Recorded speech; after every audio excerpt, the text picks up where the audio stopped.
Hi, everybody. This is Kevin Gormley, and I'm here with Mark Covell. And today we're going to talk about moving from the right seat to the left seat. I don't know. Is that your left or your right, Mark? I don't know. But Uh, moving to the left seat, I'm coming to you from the back seat or the no seat. I am not an airline pilot, but Mark, however, is a former F-18 pilot in the Marines. He's an FO for American Airlines currently, so he is thinking about making the transition to the left seat in Los Angeles. He lives in Lake Tahoe with his wife and daughter, and he's working his way through the CFP program. So he does have a lot of understanding of financial planning concepts. And then the final thing is, as I said, he has a spouse and he has a child.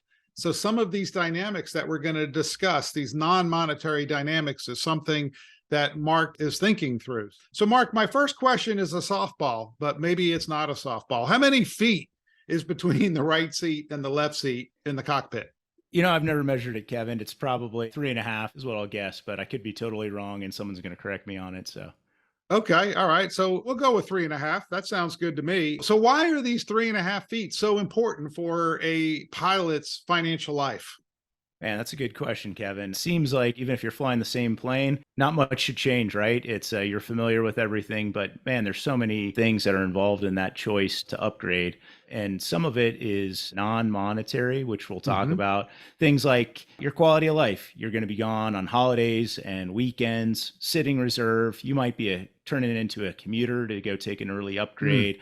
Crash pads, all these things might come into your life that were previously not. And then you've got the obviously financial benefit of getting almost a 50% pay increase, which is phenomenal. It's the biggest single event financial windfall that a pilot will likely see once they're at their final company that they're at. So those are two big dynamics for anybody to take into account. Quality of life decrease, pay increase. Everybody knows about it, but how do we set ourselves up for once someone does make that decision, Kevin? Yeah. So, I mean, this is the single greatest financial windfall, if you will, and you deserve the financial windfall if you've stayed in the right seat and you've continued on your career as a pilot. But the issue here is that you only get one chance to get this 45 to 60% bump unless maybe negotiations are better by the union. This is your moment when you go from a certain amount of pay to a much higher amount of pay. It's probably very similar, Mark, to you getting out of the Marines and getting your first bigger paycheck. It probably was a feeling of euphoria for you when you first started making money. That's right. Anytime we come into new money, it feels really good, kind of like buying that new car. You get the new car smell and you feel like you're on top of the world, but it's amazing how quickly that goodwill, the feeling of making it can quickly fade. So there's some things that I think we can do that will provide better quality of life benefits than others. I think what's worth spending money on, the research really points to people that spend their money on experiences tend to have better feelings for longer periods of time. It's more sticky. I think we can look back to those memories.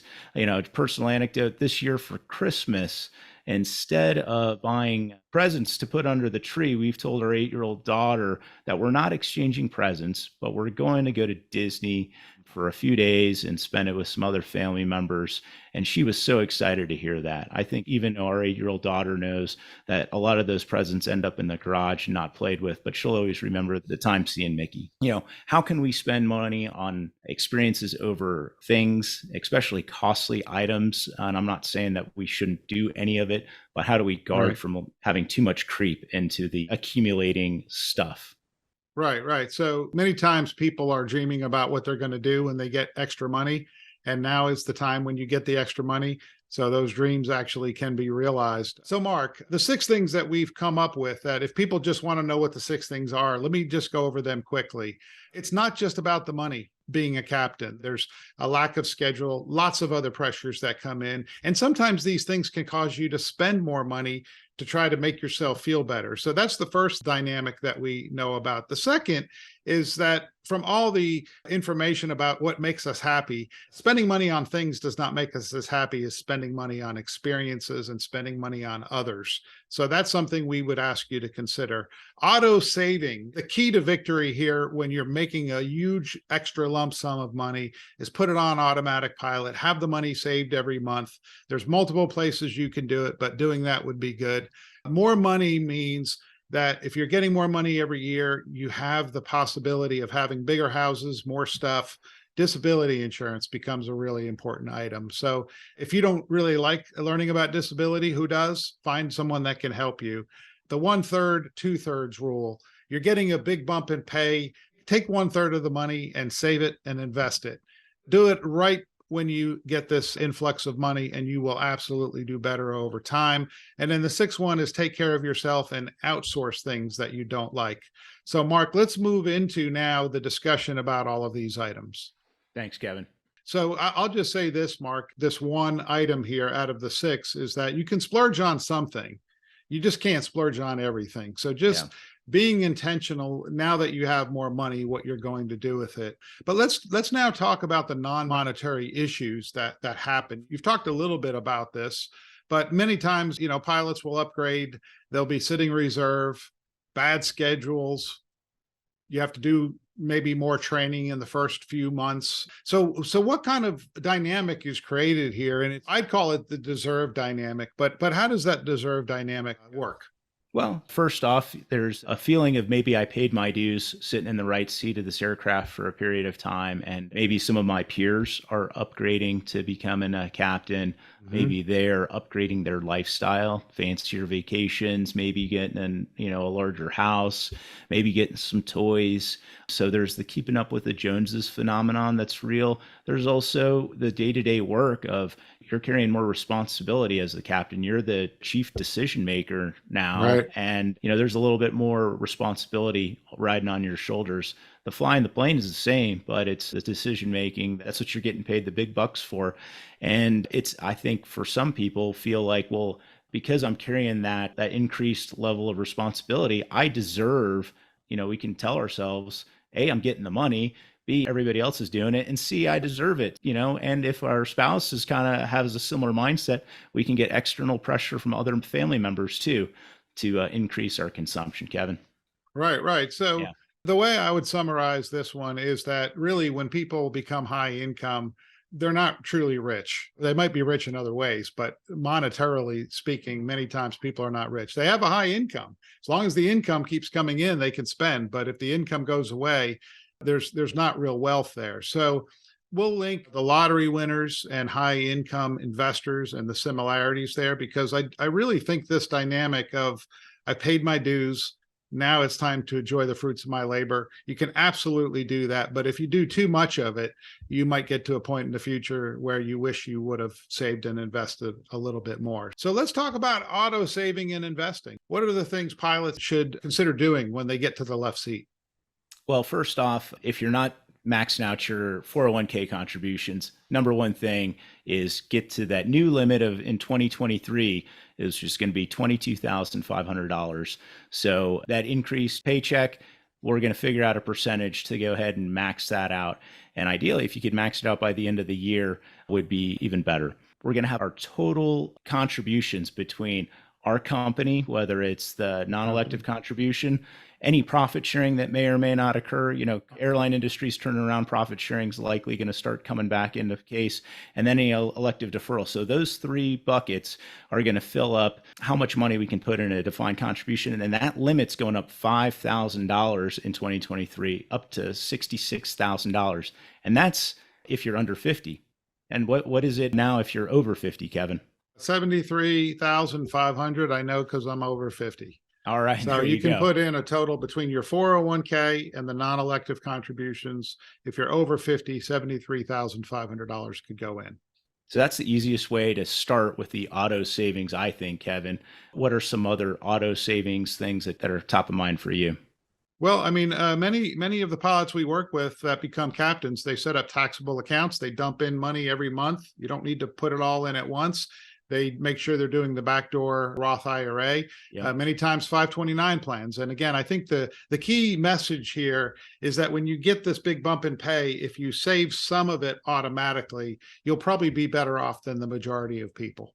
Sure. I like all the backdoor Roth is a great technique to get an additional, I think it's 6,500 now for Roth IRA that, or an IRA that we're going to backdoor. And then if you've got another spouse, it's another 6,500. So that's $13,000, $15,000 if you're over 50. So that's another way to start systematically saving some money in a tax deferred method. Right. And the final thing we'll say, Mark, is that it's about percent. So, Yeah. if you're saving $60,000 and you never thought you would even make $60,000, it seems like an awesome amount of money. But if you're making $300,000 or $400,000, then you might not be saving enough to live the lifestyle you want to live in the future. So, bigger homes, older children that may need educating, lifestyle inflation puts more pressure. So this is one of again, those non-monetary things that happens is the more money you are making, the more stress you will have to continue to make that money. So Mark, just briefly touch about disability insurance here. Sure. There's short-term, long-term disability. At American Airlines, it's the POD is the long-term disability insurance. Bottom line, we can go down in the weeds, but if you're going from $15,000 a month to $24,000 a month as a new captain, and you are to go out on long-term disability, your benefit from the company is only $8,000. So if you're taking a 2/3 pay reduction, that would be a painful experience. And you're not Yeah. getting 401k contributions. So Yeah. our the union benefit is the long-term disability supplemental insurance. You're going to want to increase that significantly. And maybe we'll come up with another video to go in the details, but that should be top of mind for everybody, is guarding against the likelihood of folks that could go out on some type of disability and the massive quality of life hit that they would take if they didn't have any supplemental insurance to fill that hole, Kevin. Yeah, so you're making more money now, you have more Yeah. money to lose, and you're making more money per year. So disability is important. Just take a look at it. So Mark, what's the 1/3, 2/3 rule of Mark and Kevin? What rule did we make up here for people moving to the left seat? This is a good way for people just to kind of think about, okay, I'm getting this increased paycheck. What do I do? Well, if I'm making another $90,000 a year, we know that some of it's going to go to the tax man. Okay. So then what's left if we've got $70,000 extra take home pay once we've paid our taxes on it? If we say we're going to save 1/3 of that, let's just call it 24,000 bucks a year or another 2,000 a month. If some of those accounts that you talked about, whether it's a 529, taxable brokerage, backdoor Roth, or what have you, that leaves another 45 plus $1,000 of play money that we can take as in spending on increased cash flow over the course of the month, or for one of those high priority significant purchases. Like you said, Kevin, we can't spend it all on everything, but if we had identified one thing and we knew we could spend another 45K for, we could budget for it and finance it that way. Anything else? Yeah, I would just say, the 1/3, 2/3 rule, if you really want to make it simple and you want a rule of thumb, save $25,000 more if your salary goes up by 92,000. So it could just be the rule of 25,000. So the final thing is just making sure you take care of yourself. How can that extra money help with that and all the stresses that you have now as being a captain, maybe commuting and all the rest of that stuff? Sure. Number one, again, I want to hit on the long-term disability. Take care of that as a risk. Number two, outsource the things that you dislike, whether it's hiring a maid to come and clean your home, whether it's getting lawn service, whether it's treating yourself to a nicer hotel room if you're a commuter, whatever it is that you think is important that's going to give you, feeling better at work, feeling better at home, having more time, and removing the things that you don't like to do. If you have the capacity now with that increased cash flow to do it, go ahead and treat yourself to it. You'll thank yourself later. Well, that's great, Mark. So let's just go over the 6 things again. First of all, it's not just about the money. You're going to create yourself a dynamic here with your work schedule, with your life, a lack of flexibility. So you need to think about this and dwell on the fact that now all of a sudden you're making a lot more money and you might not be happy in the new part of the job, at least for the beginning. Secondly, just thinking about what you're going to spend money on. What are you going to decide to spend your money on? Next is decide up front how much you want to save and put it on automatic pilot. I mean, everything shows from all studies that if people do things automatically and they never touch the money, they end up saving more. So take that step today if you are moving to the left seat. Bigger houses and older children means maybe more money. And so you have more money to protect and consider disability. And then 1/3 of the money that you get, save it, put it away for a rainy day or maybe a sunshiny day. That's $25,000 if your salary goes up by $92,000. That's a number we figured out. And then take care of yourself and outsource it if it sucks. Don't be building walls in your house unless you love to do it, outsource it. So anyway, from Kevin Gormley and Mark Covell of Leading Edge Financial Planning, we hope that all of you move over to the left seat pronto. If you're there already, we hope you're doing all the right things with your money, or at least some of the right things with your money. So, Mark, thank you so much for joining us today. And your info is mark@leadingedgeplanning.com. And can people contact you by phone or email or text, or how do they contact you? Sure, you can reach me at cell phone number 858-414-5101 or mark@leadingedgeplanning.com. And congratulations to all the new captains out there. We appreciate your service and best of luck to you. Thanks, Kevin.